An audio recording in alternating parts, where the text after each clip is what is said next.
नमस्कार। सावधान India, India fights back में आप सभी का स्वागत है। सावधान इंडिया में हम आपको दिखा रहे हैं देश के कोने कोने से जुर्म के खिलाफ जंग की सच्ची घटनाएं। आज आपके सामने ला रहे हैं मध्य प्रदेश के शहर इंदौर में घटी ऐसी ही एक घटना। अभी आपने देखा कि किचन में काम कर रही एक लड़की को किसी ने उसी के घर में गर्म तेल से जलाकर मार डाला। जरा सा गर्म तेल हाथ पर गिर जाए तो चीख निकल पड़ती है। जरा सोचिए, इस तरह इस लड़की की जान लेने वाला कितना बेरहम रहा होगा। हत्या से पहले लड़की के चेहरे से लगा कि वो हत्यारे को जानती थी। कोई तो रिश्ता था दोनों के बीच। सवाल ये उठता है कि ये रिश्ता ऐसी दुश्मनी में कैसे बदल गया कि इतनी भयानक हत्या की वजह बन जाए। क्या थी इस हत्या की असली वजह? क्या था पूरा मामला? आइए देखते हैं।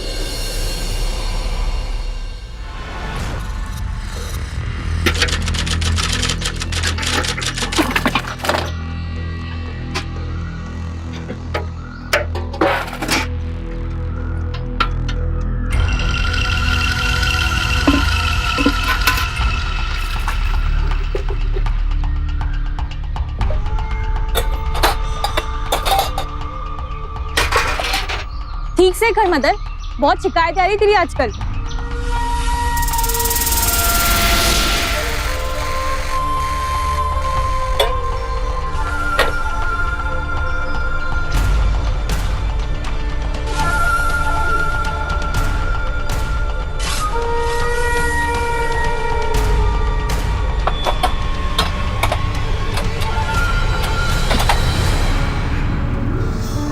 मदन, ध्यान किधर है? सारी सब्जियां लुढ़क रही हैं। ध्यान इधर ही तो है। ज्यादा मुंह मत चला, नौकरी से निकाल दूंगी। चल जाके रसोई में से गाजर ले आ। चल।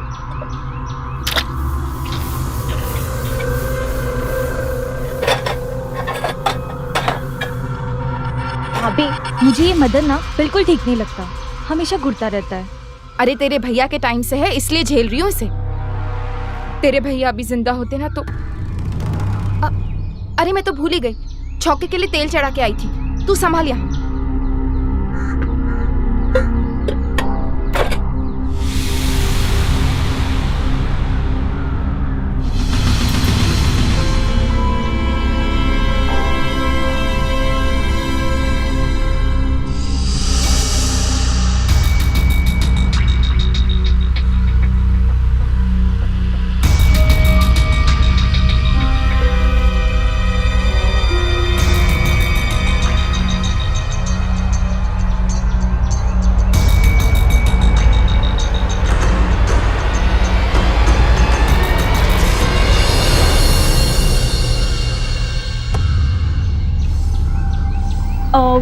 वो बर्तन धो लो, मैं ऊपर प्रियम का डब्बा लेके आती हूँ। ऊपर ही तो रहता है, खुद भी तो लेके आ सकता है। उसके हाथ में मेहंदी लगी क्या? चुप कर, क्लाइंट है वो हमारा, और डब्बा लाना भी हमारा ही काम होता है।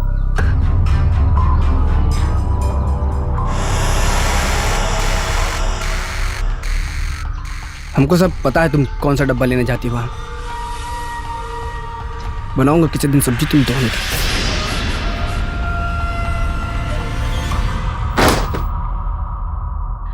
तो लो, ये नहीं, डब्बा। कल डब्बा लेने क्यों नहीं आई? अब तो सजा मिलेगी। ये क्या कर रहे हो? शादी से पहले अच्छी लड़कियां ये सब नहीं करती। तो थोड़ी देर के लिए बुरी बन जाओ ना प्लीज। सोच लो, तुम्हारे घर वाले तुम्हारी शादी किसी बदमाश लड़की के साथ तो नहीं करेंगे ना? उफ, यार ये क्या बात बोल दी तुमने। तुम्हें पता है शादी के लिए तो मैं भी मरा जा रहा हूँ, पर क्या तेरी भाभी और तेरी माँ बिना नौकरी वाले लड़के से शादी करेंगे? प्रियम, तुम जल्दी कुछ करो। तेरे अलावा मैं किसी और के साथ शादी नहीं कर सकती। उफ, शादी शादी शादी। लिसन, शादी तो होती रहेगी, अभी फिलहाल ये टाइम तो एंजॉय कर लें। अब भी मैं बदमाश नहीं बनी।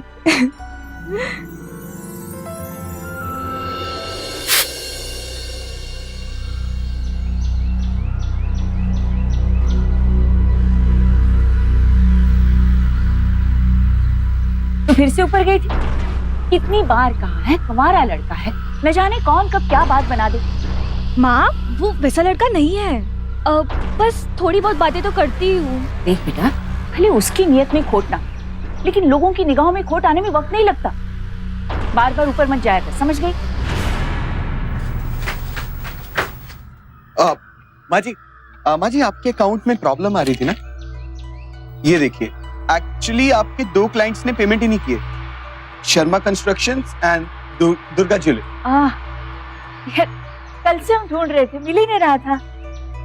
अच्छा बेटा, तेरी नौकरी का क्या हुआ? माँ जी नौकरी का क्या है, नौकरी तो मिल जाएगी, लेकिन अगर स्टैंडर्ड की नौकरी होगी तभी तो स्टैंडर्ड की लड़की मिलेगी, है ना माँ जी? अच्छा माँ जी, आज्ञा अरे, दीजिए, जीते मैं रहो। चलता हूँ। ये बहू, रख लेना जरा। चलिए माँ जी।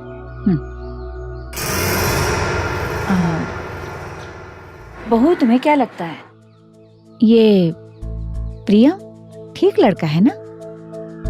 नहीं मतलब मेहनती है, पढ़ा लिखा है, बस नौकरी नहीं है, लेकिन अपना किराया तो पूरा देता है, मतलब घर वाले अच्छे होंगे, है ना?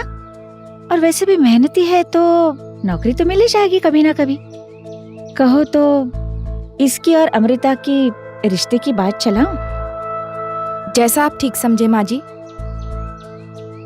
बस अच्छा होता अगर उसकी नौकरी लग जाती तो। हाँ। अरे मदन, हाँ। अरे हो गया कि नहीं मसाला पीस के? अरे रुको भाई, ये भी तो जरूरी है। कब से यही सुन रही हूँ। चलो जल्दी जल्दी। माँ, आप रहने दो, मैं कर लेती हूँ, आप जाके आराम कर लो। नहीं नहीं, डब्बे बनने आराम कैसे करूं बेटा? धनी, ये भाभी को इतना टाइम क्यों लगा? ये सरकारी दफ्तर का काम है, इतना आसान तो नहीं है। देखो ना, अब 3 साल हो गए ट्रेन का एक्सीडेंट हो गया, अभी तक सरकारी मुआवजा नहीं मिला। बहू भी यही तो सोचती है ना कि थोड़ा सा पैसा हाथ में आ जाए तो हमारी घर की हालत सुधर जाए, इसलिए बेचारी दिन भर यहाँ से वहाँ से यहाँ भागती रहती है। और क्या। अब मैं फ्रेश होके आती हूँ। हाँ जल्दी आना बेटा, पूरा हाथ बताना।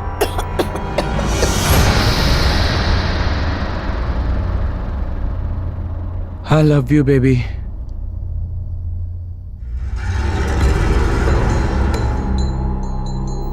आई लव यू टू जान। तुम्हारा फोन बज रहा है। मैं देखता हूँ। हाँ बोलो, क्या हुआ? मुझे तुमसे मिलने का बहुत मन कर रहा है। अब मैं अभी बिजी हूँ, मैं बाद में मिलता हूँ। ऊपर ही तो फ्री नहीं हो मतलब? अब नहीं। अब मेरा दोस्त आया हुआ है, मैं नहीं चाहता कि उसे तुझे देखकर कोई गलतफहमी पैदा हो, तो बाद में मिलते हैं ना, प्लीज बाय। बट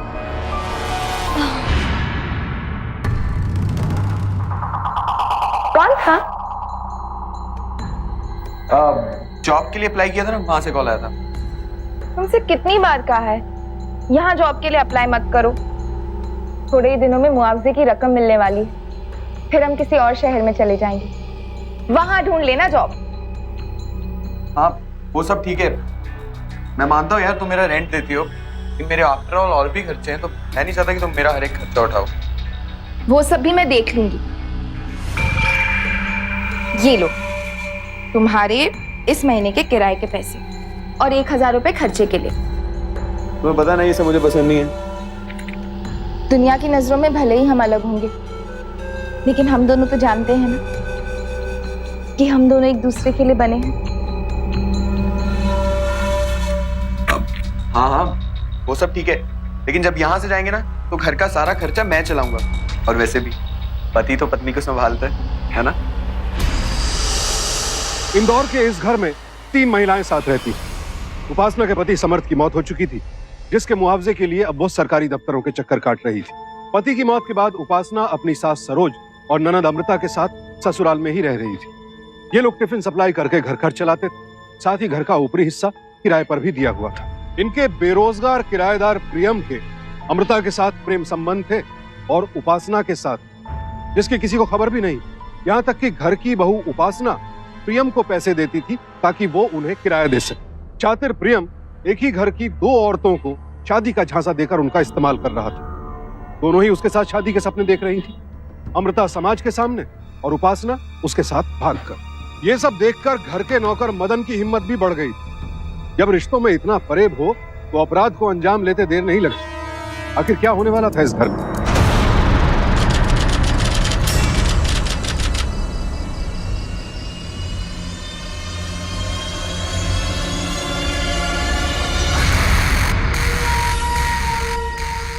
अरे मिलता हूँ ना यार, जैसे टाइम लगता है। हाँ। और सब बढ़िया? हाँ।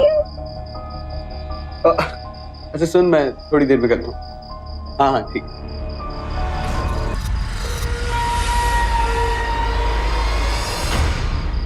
क्या बात है? अभी नौकरी नहीं मिली मुझे, तो बोनस पहले ही। ऐसे ही सोच लो। पता है माँ हमारे रिश्ते के बारे में तुमसे बात करने वाली है। Great, serious? अरे यार ये तो बहुत अच्छी न्यूज़ है, हमारा सपना पूरा हो जाएगा यार।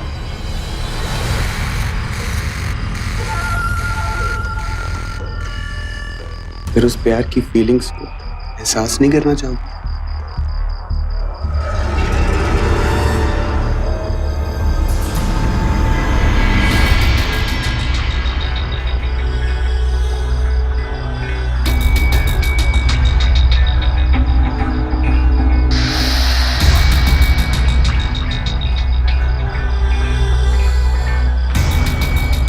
अमृता, तुम कितनी खूबसूरत हो यार। I love you, Priyam. I love you too.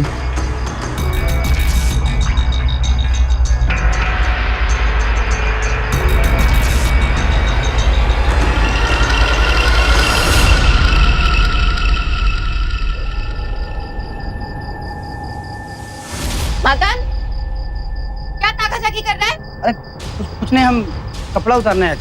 पता है ना कितना सारा काम बाकी है। चल नीचे उतर। आप चलिए, हम आते। जल्दी आ।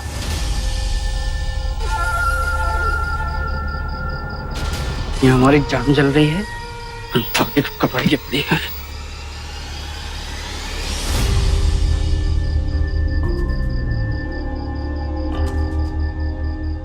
प्रियम दो औरतों को धोखा दे रहा था और अब घर की बहू उपासना धोखा देने की तैयारी कर रही थी। रिश्तों का ये फरेब कब तक चलने वाला था? एक ना एक दिन तो सामने आना ही था, लेकिन कब और किस रूप में ये कोई नहीं जानता था। क्या कर रही हो? बड़ी प्यारी लग रही हो यार आज। छोड़ो मुझे, माँ जी देख लेंगी। प्यार करने वाले डरते थोड़ी ना किसी से, है ना? अरे बहू, कहाँ रही? अरे तू यहाँ क्या कर रहा है? माँ जी मैं मंदिर जा रहा था तो सोचा कि आपको बता दूं कि आज मैं खाना नहीं खाऊंगा। मेरे लिए भी भेंट चढ़ा देना, मैं अभी पैसे लेकर आती हूँ। जी माँ जी, रुक जी। रुक रुक। जी। प्यारी लग रही है आज सच में, कसम से। अरे कोई नहीं देखेगा। भाभी, हाँ भाभी, वो शर्मा जी के यहाँ से फोन था। वो कुछ पिछले महीने के बिल के बारे में बात कर रहे थे। मैं देखती हूँ।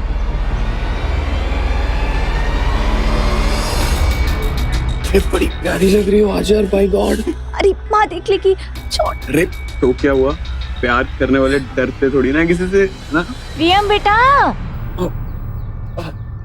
ये ले 101 रुपए हैं, मेरी तरफ से भेंट चढ़ा देना। जी जी माँ जी।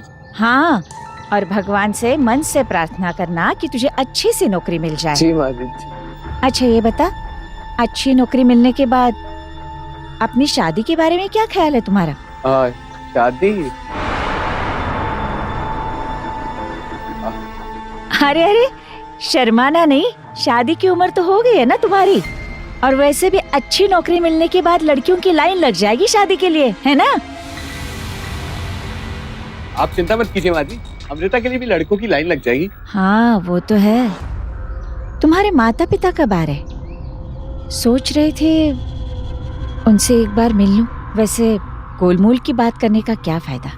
मैं एक बात बताऊं बेटा, तू भी भला है, हमारी अमृता भी सुंदर है, तो क्यों नहीं मालिक किराएदार का रिश्ता हम रिश्तेदारी में बदल दें?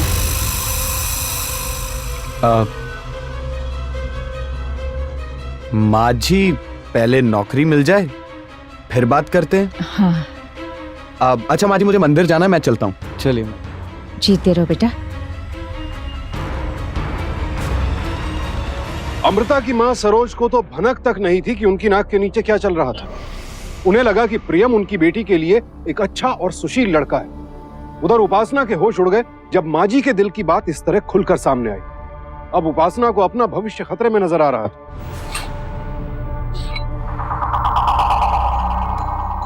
तुमने माँ जी से साफ साफ कहा क्यों नहीं कि तुम अमृता से शादी नहीं करना चाहते? अरे बोलो, मैं कुछ पूछ रही हूँ।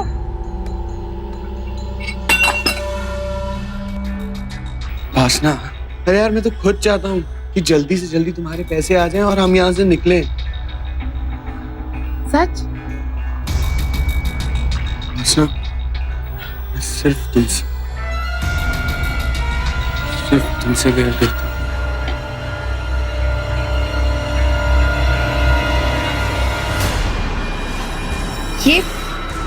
ये किसका है?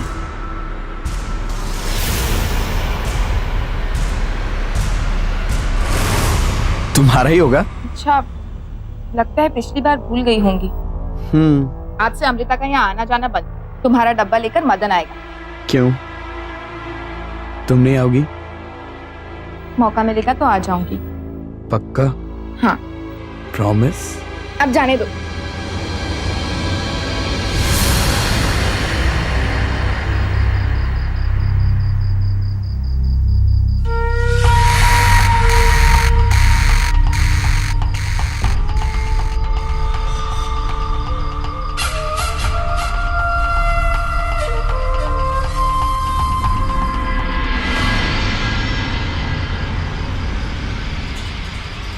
ये मेरा तो नहीं है, फिर किसका हो सकता है? और प्रियम के कमरे में कैसे आया? भाभी! उसको पप्पी हमको चाटा। वो भाई साहब टाइप का लड़का है तो उसके साथ तुम सो सकती हो। हम गरीब दिखते तो हमारे साथ नहीं सोओगे। अरे सुनो, बात सुनो। तुमको उससे ज्यादा बात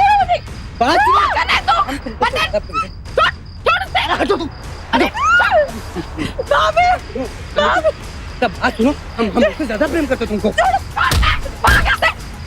अरे बात सुनो। अरे उसको समझाओ, हम उसको प्रेम करते हैं। बात नहीं तो मारोगी। मिलो, तुमको भी बताते हैं हम। आने नहीं तो मैंने यहाँ।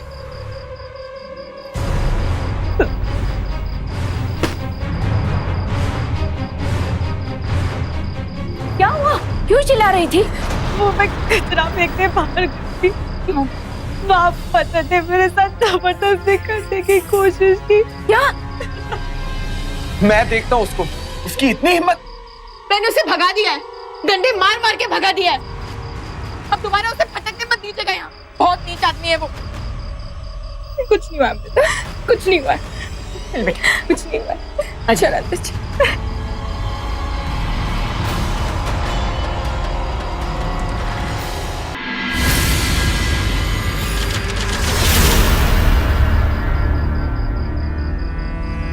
उसको पप्पी, हमको थप्पड़।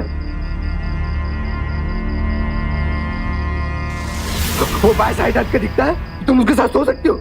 हम गरीब देख के हमारे साथ नहीं सो सकते तुम।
अरे क्या हुआ तुम्हें? तुम ठीक हो? आधी रात को अचानक क्या हुआ? मैं तुम्हें ये बताने आई हूँ कि अगर कोई गलत काम करना है तो दरवाजा बंद करके किया जाता है। मतलब ये कि मैंने अपनी आंखों से देखा है कि तुम भाभी के साथ गुलछने उड़ा रहे थे। मेरी बात सुनो, रिलैक्स। क्या हो गया तुम्हें? अरे मासूम बनने की कोशिश मत करो। तो मैंने अपनी आंखों से देखा है। धोखेबाज, मैं वहां से जाके सब कह दूंगी। देखना तुम। मेरी बात सुनो अमृता, अमृता मेरी बात सुनो। Oh no!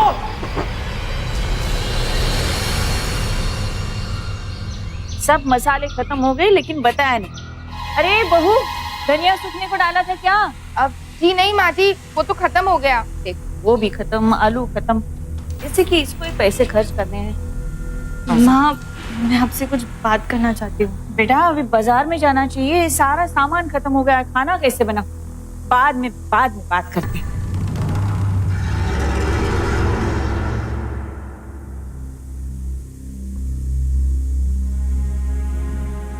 कैसी है अब तू? चिंता मत कर, देखना वो मदन का बच्चा अब कभी तुझे परेशान नहीं करेगा। ऐसा सबक सिखाया उसे। शर्म नहीं आई तुम्हें? जिसके साथ मेरी शादी होने वाली है उसके साथ नाजायज रिश्ता रखते हुए शर्म नहीं आई तुम्हें? ये क्या बक रही है तू? सही बोल रही हूँ। कल रात को देखा मैंने तुम्हें उसके कमरे से बाहर निकलते हुए।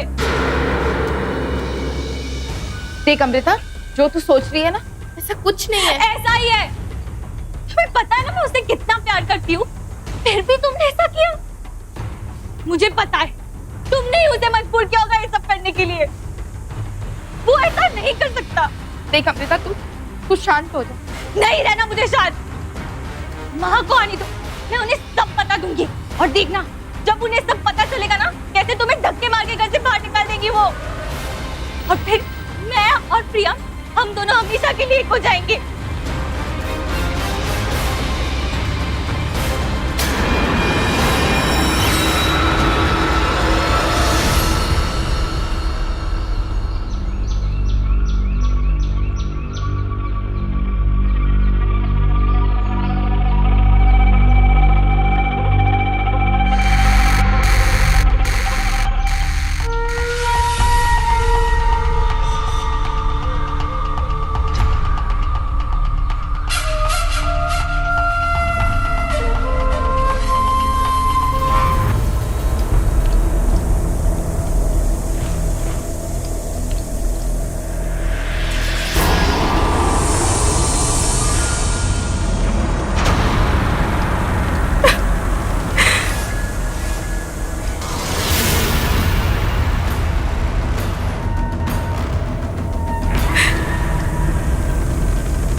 ये लो बेटा, ये जरा रख देना इधर सामान।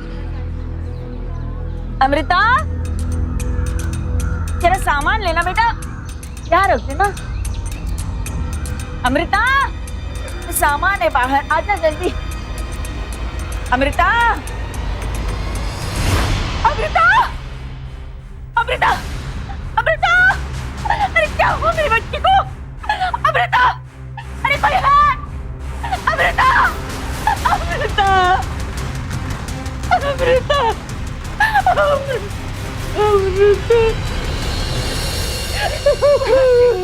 माजी संभालिए अपने आप को। अमृता मेरे बच्चे, अमृता। माँ जी, शुरुआती इन्वेस्टिगेशन के हिसाब से ये एक्सीडेंट नहीं मर्डर है। क्या बिगड़ा था मेरे बच्चे ने किसी का? माँ जी, गरम तेल फेंका गया है उस पर, बहुत बुरी तरह तड़प करके मरी। मेरी बच्ची। आपको किसी पे शक? इंस्पेक्टर साहब, मदन नाम का एक आदमी हमारे यहाँ काम करता था। उसने कल अमृता के साथ बदतमीजी भी की थी। मैंने उसे डंडे मार के भगा दिया था। ये उसी का काम है इंस्पेक्टर साहब, ये मदन का ही काम है। पांडे सर, बॉडी को पोस्टमार्टम के लिए भेजो और पता करो मदन कहाँ है।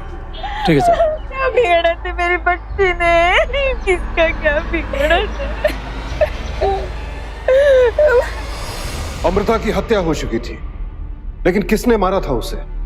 जाहिर है कोई घर से जुड़ा आदमी ही रहा होगा, लेकिन कौन? पुलिस को मदन पर शक था, लेकिन क्या पुलिस का शक सही था या फिर अमृता की जान उसके किसी अपने ने ही ली थी?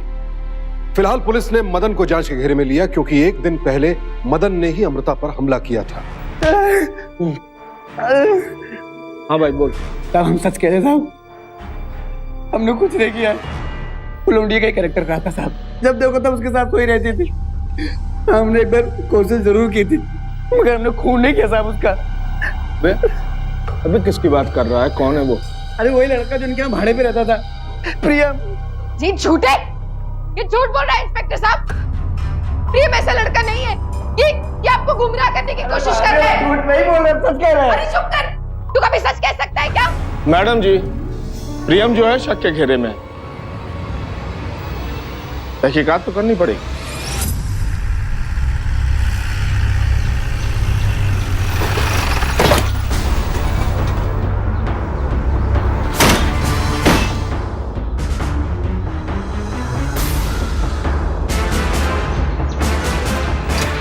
सर यहाँ पे ताला लगा हुआ है। दरवाजा तोड़।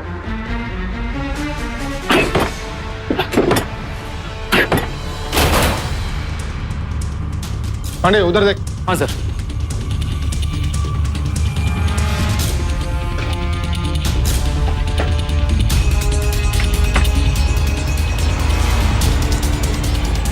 साहब अंदर कोई नहीं है। पंछी उड़ गया पांडे। तुम ऐसा करो कि अपने आदमी को रेलवे स्टेशन और बस स्टॉप पे लगा दो। वो आदमी मुझे किसी भी हालत में चाहिए। सर मैं अपने घर जा रहा था सर, मुझे यहाँ पकड़ के क्यों लाया गया? मैंने कुछ नहीं किया है। तो भाग क्यों गया था? सर भाग नहीं रहा था मैं किसी जरूरी काम से घर जा रहा था कि ये लोग मुझे यहाँ पकड़ के ले आए, जबकि मैंने कुछ नहीं किया है। तेरा अमिता के साथ नाजायज संबंध था, उसका इस्तेमाल कर रहा था तू। जब बात शादी तक पहुंची तो तू डर गया, अकेला देख करके उसका मर्डर कर दिया, फिर भाग गया। सर मैंने ऐसा कुछ नहीं किया है। क्यों किया तूने ऐसा? मेरे बेटे की यही गलती थी ना कि वो तुझसे प्यार करती थी, तो क्यों किया ऐसे? क्यों किया? बोल, क्यों किया ऐसे? बोल। इंस्पेक्टर साहब, ले जाइए इसे, हाथ से चढ़ा दे इसे। झूठ बोल रहा है, झूठ बोल रहा है। सर मैंने ऐसा कुछ नहीं। Pandey remand place. सर मैंने कुछ नहीं किया, लेकिन अरे सर मेरी बात सुनिए, मैंने कुछ नहीं किया। मैं सच कह रहा हूँ, मैंने कुछ नहीं किया।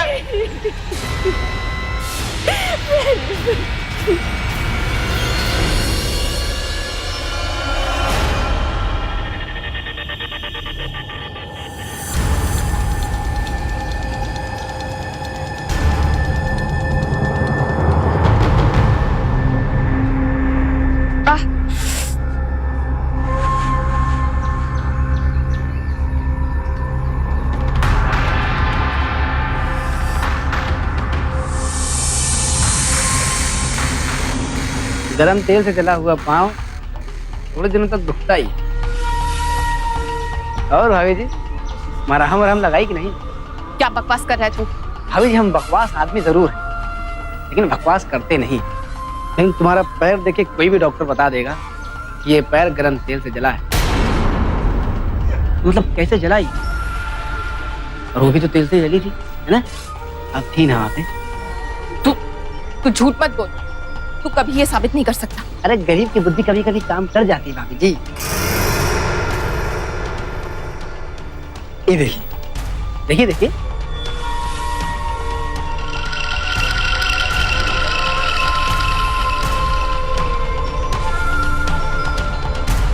आजकल किसी पे भरोसा करने लायक नहीं है भाई। सुना है आपके पति के मौत का मुआवजा मिलने वाला है। वो मुआवजा का पैसा हमको चाहिए। हम किसी को कुछ नहीं बताएंगे, आपको घबराने की कोई जरूरत नहीं। नहीं तो हम ये पुलिस को दे देंगे और उसके बाद आप जानते हैं कि क्या होगा। जानते हैं बड़ा।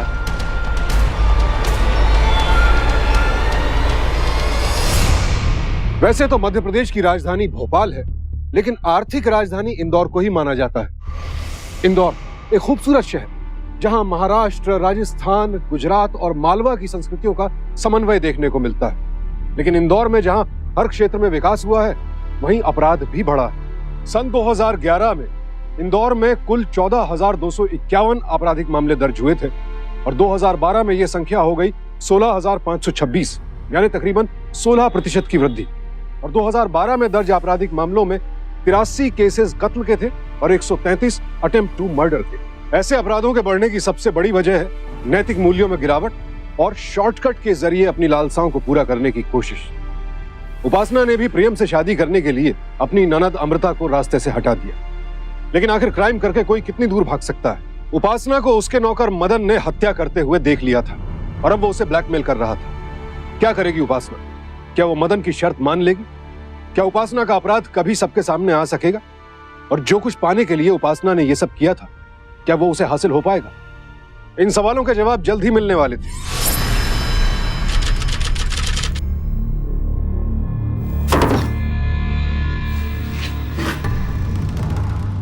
अरे, इसका मुसल कहाँ गया?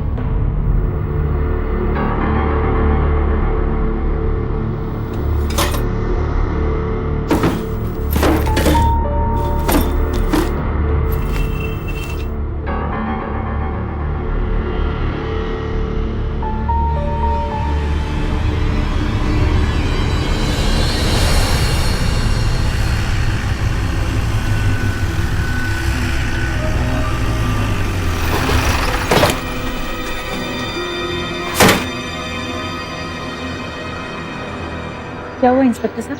आज सुबह किसी ने मदन का खून कर दिया।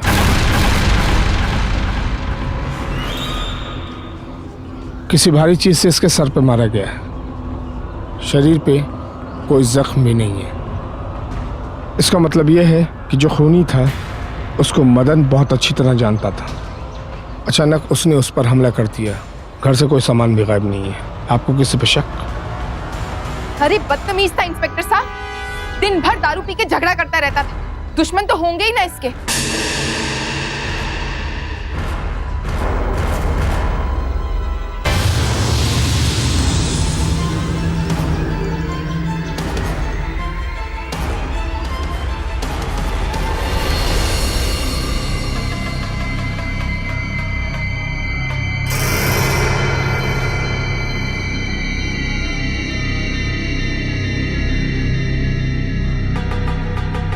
अरे, कितनी गहरी चोट है, बताया नहीं? कुछ नहीं हुआ माँ जी। हाँ, ऐसे कैसे? देखने दे, डॉक्टर के पास चलना पड़ेगा। मैं अपना ख्याल खुद रख सकती हूँ माँ जी।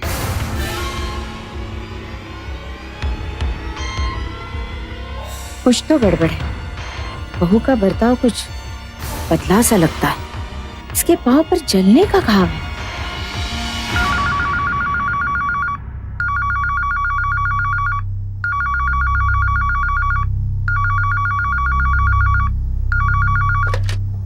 हेलो, हाँ शर्मा जी। अरे, बिल तो बन चुका है आपका।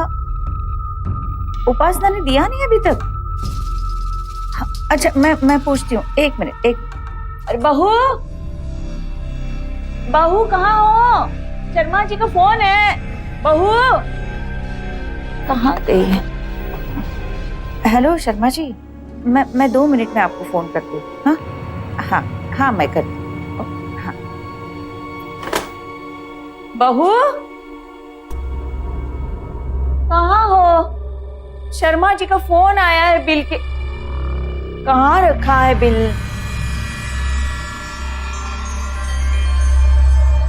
तैयार करके रखे थे। हाँ। कहाँ रखे हैं दिल?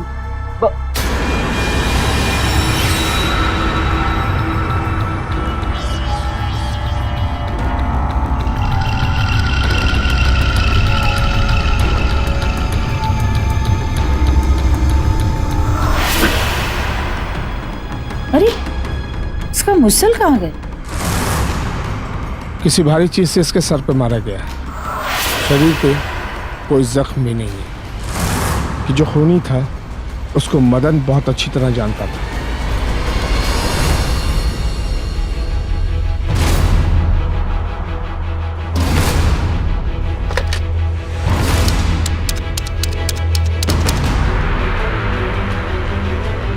Hello, police station.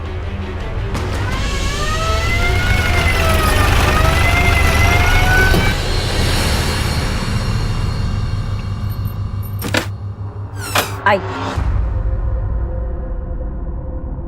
अरे इंस्पेक्टर साहब, क्या हुआ? यही है, किसी ने मेरी बेटी को और मदन को मारा है। क्या? गिरफ्तार कर लीजिए इसे। ये आप क्या कह रही है माँ जी? आपको जो कुछ भी कहना है पुलिस स्टेशन चल करके बोलिए। ले चलो इसे। नहीं नहीं, मैंने कुछ नहीं किया। माँ जी छोड़ो मुझे।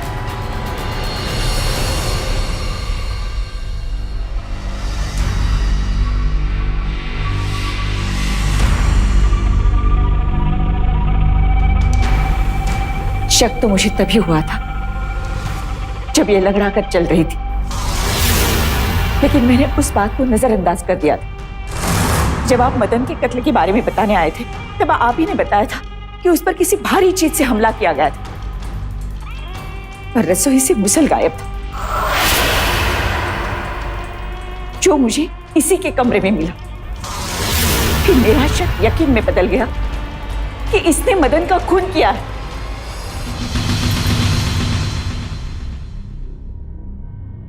जो हमें बताया है वो मैडम को भी बताओ।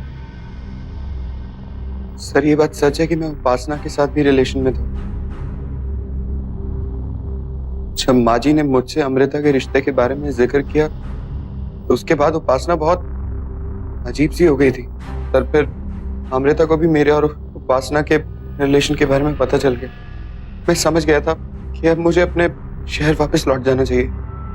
उसके बाद फिर मैंने अपने ट्रैवल एजेंट को कॉल किया। आप गुप्ता ट्रैवल? जी मैं प्रियम जायसवाल बोल रहा हूँ। मुझे मधुबन की एक टिकट चाहिए। मैं सच कह रहा हूँ सर, मैंने अमृता को नहीं मारा।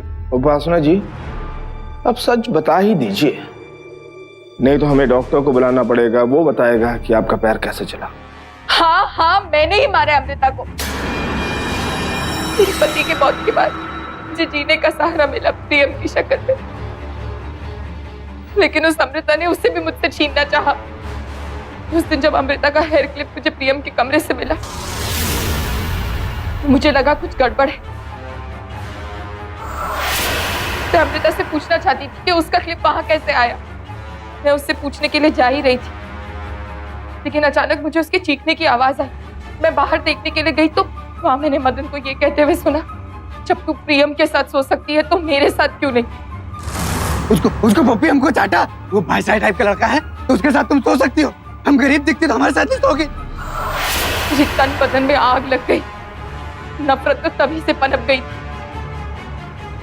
और उसी रात अमृता ने मुझे और प्रियम को साथ देख लिया था। अगले दिन वो मुझे धमकी देने लगी कि माँ जी को सब कुछ बता देगी। मेरे पास और कोई रास्ता नहीं था अमृता को हमेशा के लिए खामोश करने के अलावा, इसलिए मैंने मार दिया उसे। शक तो वैसे भी मदन पे जाने ही वाला था। सब कुछ ठीक ही जा रहा था, लेकिन मुझे क्या पता था कि वो मदन भी वहां मौजूद था। उसने कत्ल करते वक्त मेरा वीडियो निकाल लिया अपने फोन पर। तुम? और मुझे धमकी देने लगा।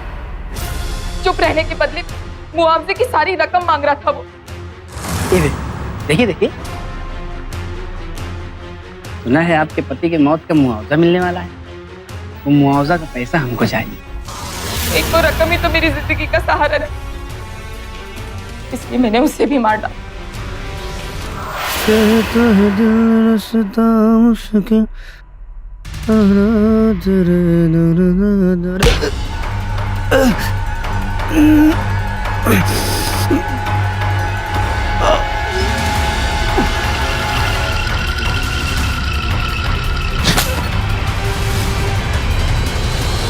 सारे फसाद की जड़ ये प्रियम है। ना ही अमृता और मेरे साथ खेल खेलता, ना मैं दो कत्ल करने पर मजबूर होती।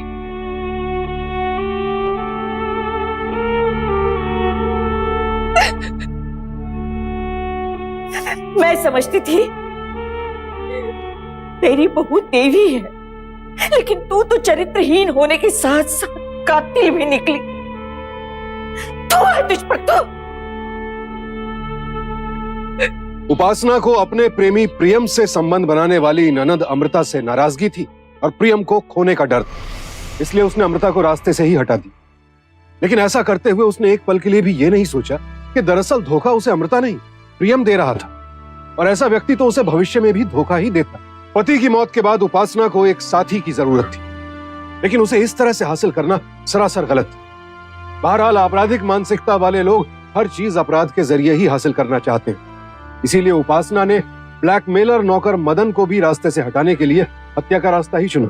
उपासना को आईपीसी के सेक्शन 302 के तहत 14 साल कैदे बामुशक्कत की सजा सुनाई गई। आज वो जेल में, उसके पास कुछ भी नहीं, न पैसा, न प्यार, न भविष्य, न रिश्ते। ये तो थी घर के अंदर हुए अपराध की घटना, लेकिन अपराध कहीं भी कभी भी वार कर सकता है, मगर सावधान रहकर आप शिकार होने से बच सकते हैं। आज हमने आपको दिखाई मध्य प्रदेश के शहर इंदौर की घटना, तो देखते रहिए सावधान इंडिया, जिसमें हम आपको रूबरू करवा रहे हैं देश के कोने कोने में घटी अपराध की सच्ची घटनाओं से। सावधान रहें, सतर्क रहें, सुरक्षित रहें। इसी प्रार्थना के साथ अब मैं सुशांत सिंह आपसे विदा लेता हूं। देखते रहें सावधान इंडिया, इंडिया फाइट्स बैक।